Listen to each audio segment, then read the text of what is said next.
Ethan had been the one pushing for the trip. It was late August, the last real stretch of summer before everyone's jobs and responsibilities dragged them back into routine. He convinced his girlfriend Marissa and his cousin Tyler to take a weekend road trip out of state. No flights, no strict plans, just a long drive through back roads, cheap motels, and small towns they'd never heard of. The first day went exactly how road trips are supposed to go. Windows down, music too loud, gas station snacks, and stupid inside jokes. They stayed off the interstate for most of it, choosing rural highways that cut through farmland and stretches of forest. It felt peaceful, open. That feeling didn't last. It was already dark when their GPS first lost signal. They'd been following a narrow two-lane road surrounded by endless woods. No streetlights, no houses for miles. Just the occasional reflective sign warning about deer crossings. Tyler was driving, and when the screen on his phone froze, he assumed it was just a bad patch of service. "It'll reroute," he said casually. It didn't. Instead, the map blinked out entirely. No bars, no data. Just a blue dot floating in gray emptiness.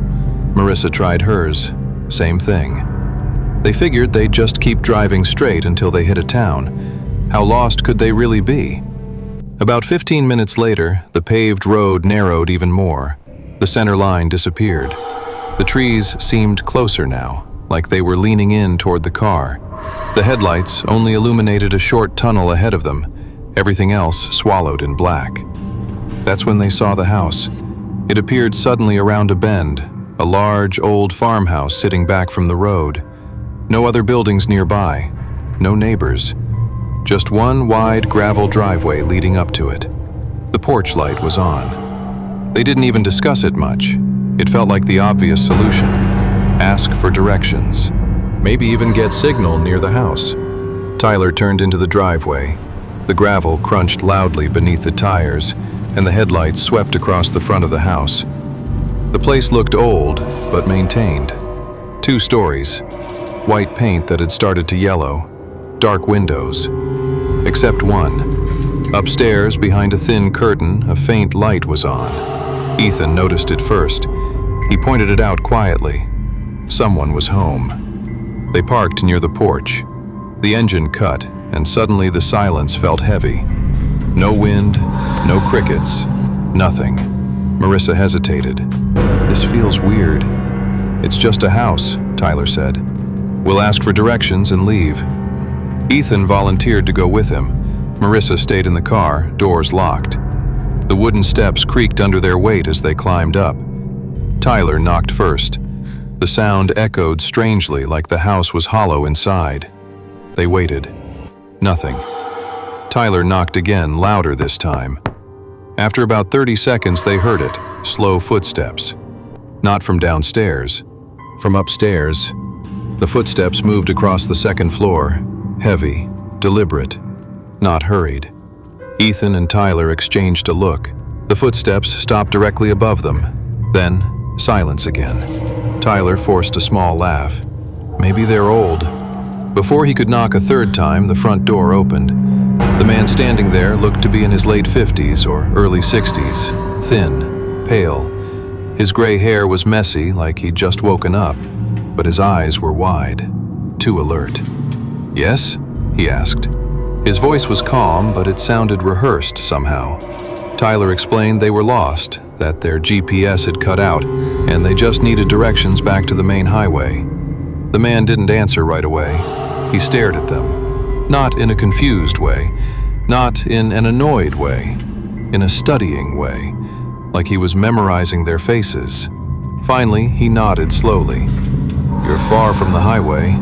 "That's what we figured," Ethan said. "There's no service out here," the man added. "Not for miles." "We noticed." The man glanced briefly over their shoulders toward the driveway. "How many of you are there?" The question landed heavier than it should have. "3, Tyler said. The man's eyes lingered on them again before he stepped slightly aside. "You can come in. I'll get you a map." Both Ethan and Tyler immediately felt that instinct, the subtle internal alarm.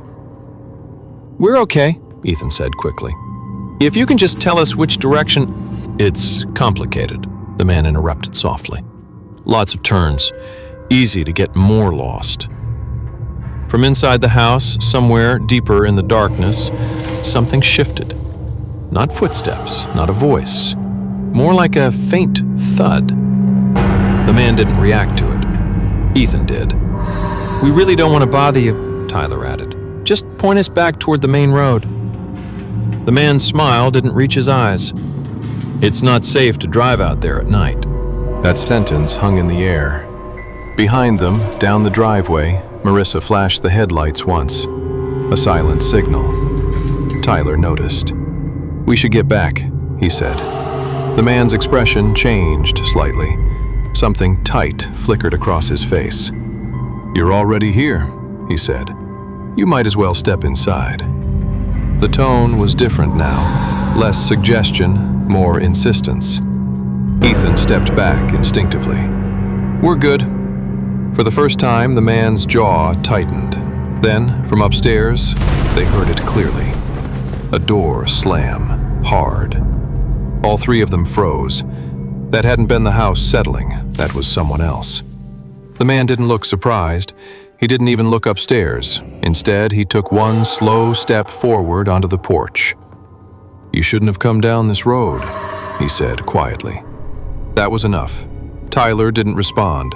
He just turned and walked quickly down the steps, Ethan right behind him. They didn't run, not yet, but they moved fast.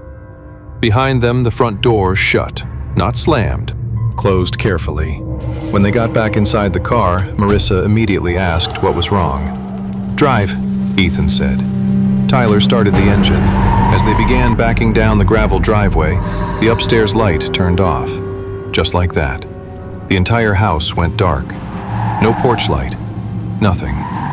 They didn't speak as Tyler drove back down the narrow road the way they'd come. The trees felt closer now, suffocating.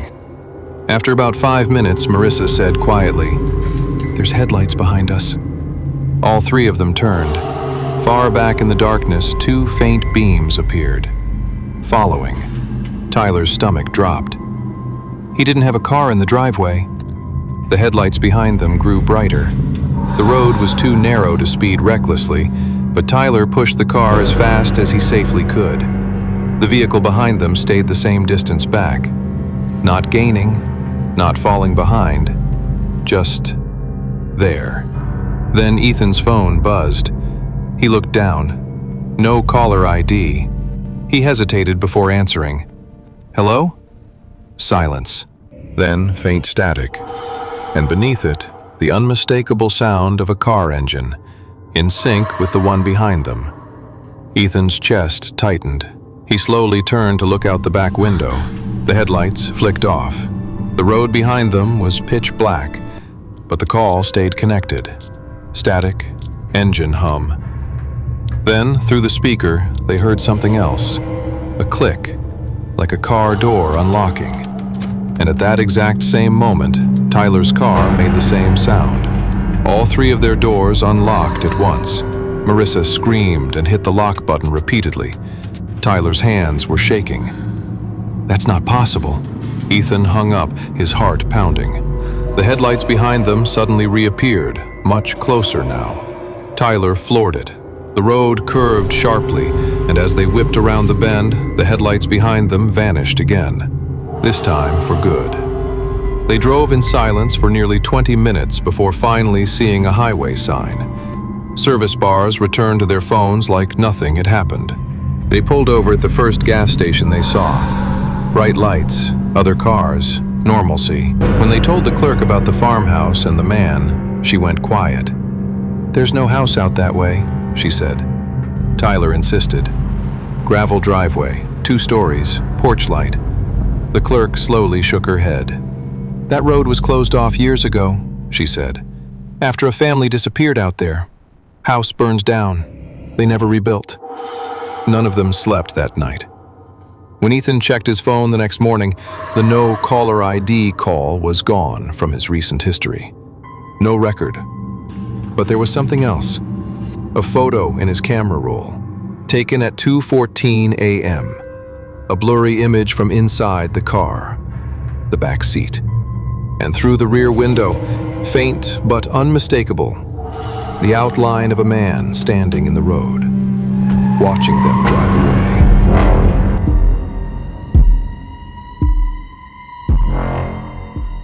It was around 3 a.m. when Kate jolted awake, her heart pounding in her chest.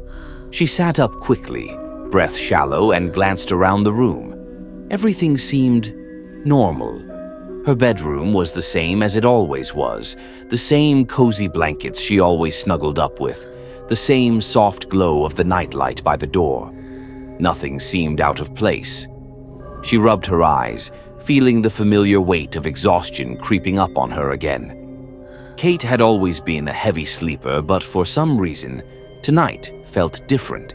She couldn't shake the feeling that something was wrong. She glanced over at the clock, and it seemed to be stuck at 3 o'clock. That was odd. The digital numbers never froze like that. Her eyes drifted over to the mirror across the room. The reflection caught her attention, as it always did when the light from the night lamp hit it just right. Kate had always liked how the mirror made the room feel bigger, more open. But tonight it felt like the mirror was too clear. It almost felt like it was pulling her in, as if the glass was alive. At first, she didn't notice anything strange about it, but then it hit her. The reflection didn't match her movements. Kate froze, the blood in her veins turning cold.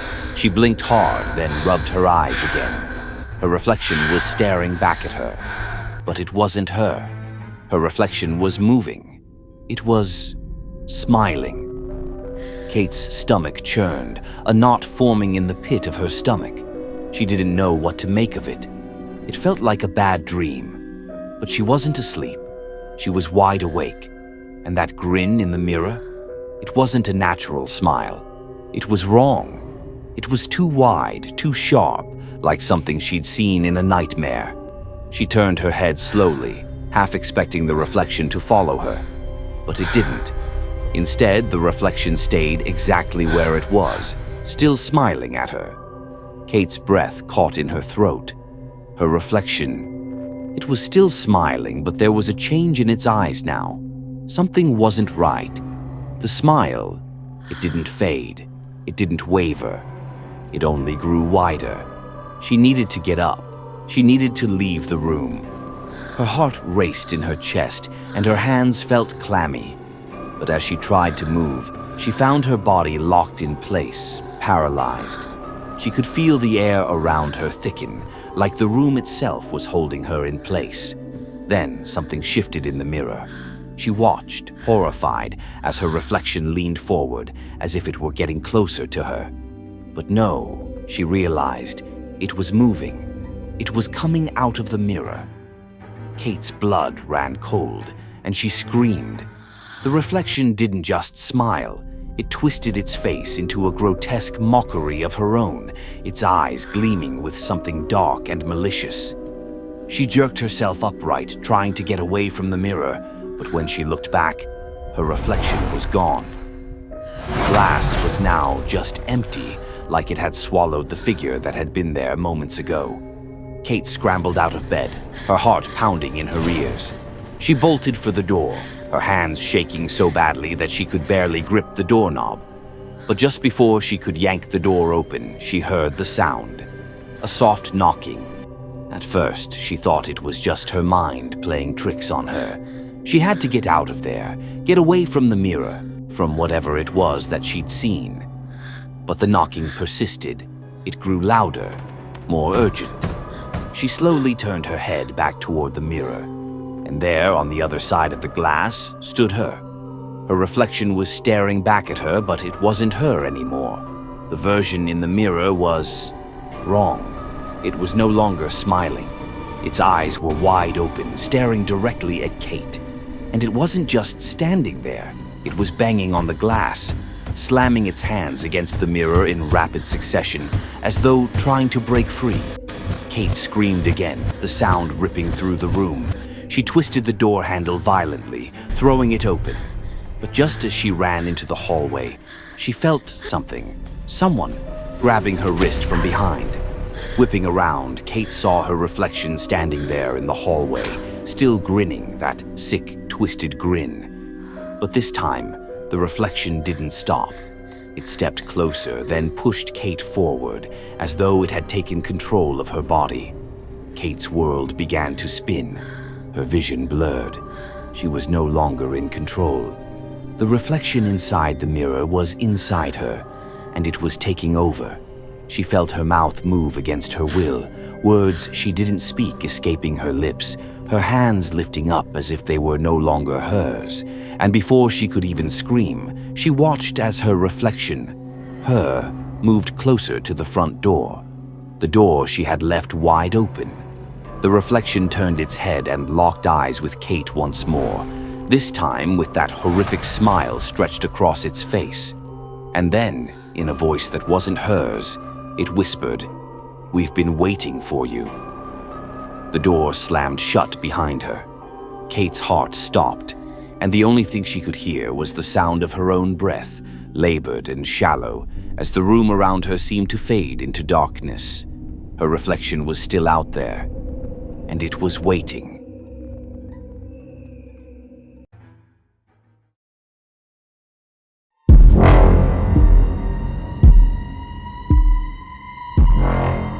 Ethan Morales wasn't the kind of kid who attracted attention. He was quiet, average grades, played junior varsity soccer, kept the same small circle of friends since middle school.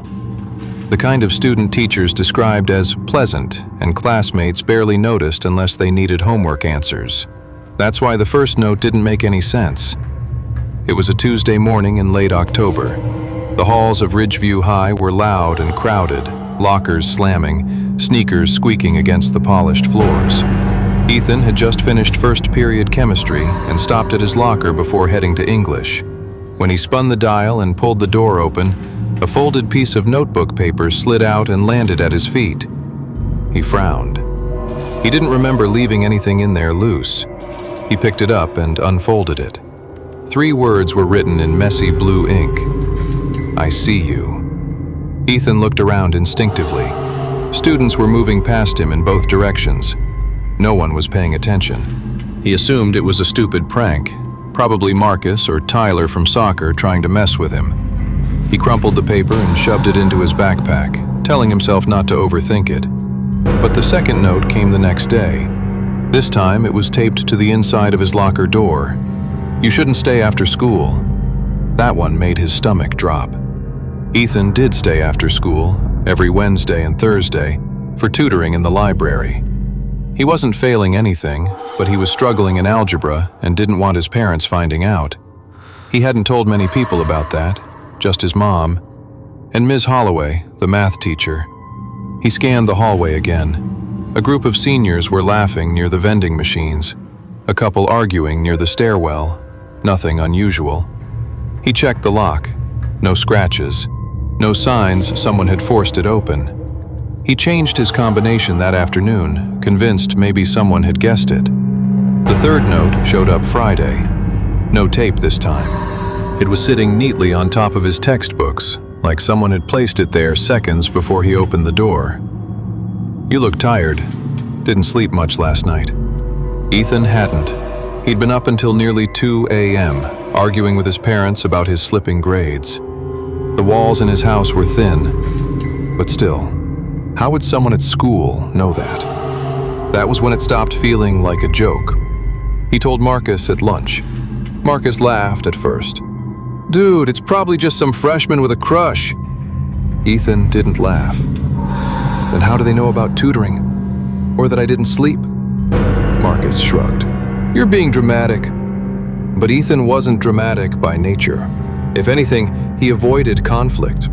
The way his hands trembled slightly while holding his phone under the cafeteria table, that wasn't normal for him. That weekend, he barely left his room. Monday morning came with a pit in his stomach. He walked to his locker slower than usual, scanning faces as he went. Every whisper felt directed at him. Every laugh sounded suspicious. When he opened the locker, nothing fell out. For a brief second, relief washed over him. Then he noticed something etched into the inside metal wall. Not written in pen, scratched in.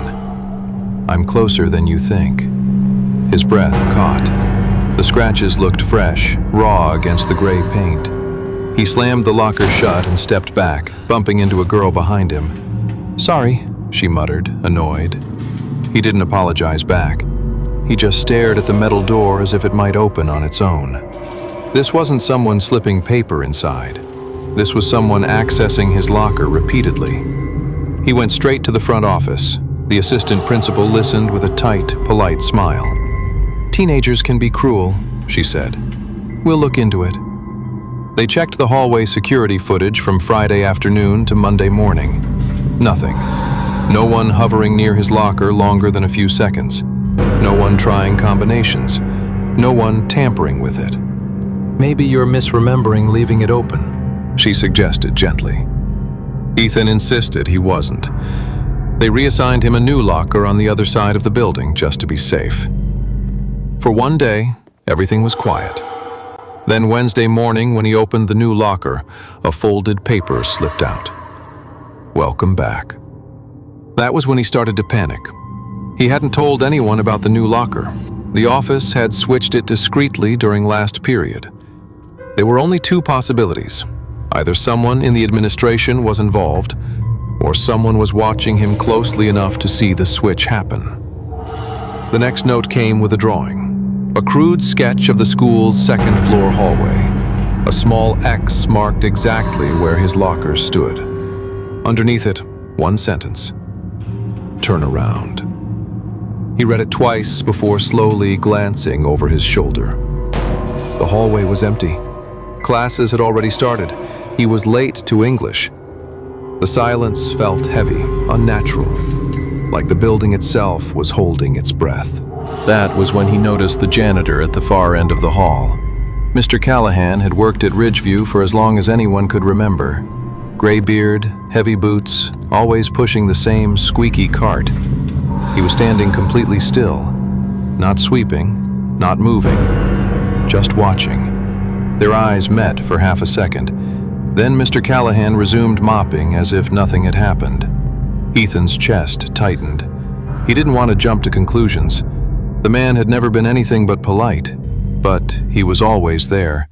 Early mornings, late afternoons, hallways nearly empty. Ethan started paying attention after that. He noticed how often Mr. Callahan lingered near the locker areas after school, how his cart was positioned in places that blocked security cameras' direct views. On Thursday, Ethan skipped tutoring and instead hid in the stairwell overlooking his locker row after the final bell. He waited. Students cleared out. The noise faded. At 4:12 p.m., Mr. Callahan rolled his cart down the hall. He checked both ends of the corridor. Then he reached into his pocket. Ethan's heart pounded so loudly he was sure it would echo. The janitor knelt in front of Ethan's locker and pulled out a small key. Not a master key ring, one single key. He unlocked the locker smoothly, opened it, and slipped something inside. Ethan felt frozen. He should have run, should have called someone. Instead, he stayed crouched there, watching as Mr. Callahan locked it back up and walked away like nothing had happened. 10 minutes later, Ethan approached his locker with shaking hands. He opened it. One final note. "I told you I'm close." Underneath the words was something else, a photo. It was a printed picture of Ethan asleep in his bedroom, taken from outside his window. The angle was clear, from the small patch of woods behind his house. His stomach dropped so violently he nearly threw up. That night, his parents called the police. Officers searched the woods behind their home, found footprints, found cigarette butts, but no one. The school suspended Mr. Callahan pending investigation. They searched his small apartment. They found dozens of photos, not just of Ethan, of other students, taken from parking lots, through classroom windows, outside houses. And inside his closet, they found a small wooden box filled with locker keys, not master copies, duplicates he'd had made over the years. The police believed he'd been doing it for a long time. watching, choosing, testing boundaries with notes before escalating. Ethan transferred schools before winter break. He stopped sleeping near windows, stopped staying after dark. For months, he jumped at every unfamiliar face. Mr. Callahan was arrested, but here's the part that still unsettles people. 2 weeks after the arrest, after the apartment had been cleared out and sealed, a folded note appeared inside Ethan's backpack during class at his new school. Different handwriting, same blue ink. You're still easy to find. No one ever figured out who put it there. And sometimes, late at night, Ethan still wonders which was worse. The man who got caught, or the one who didn't.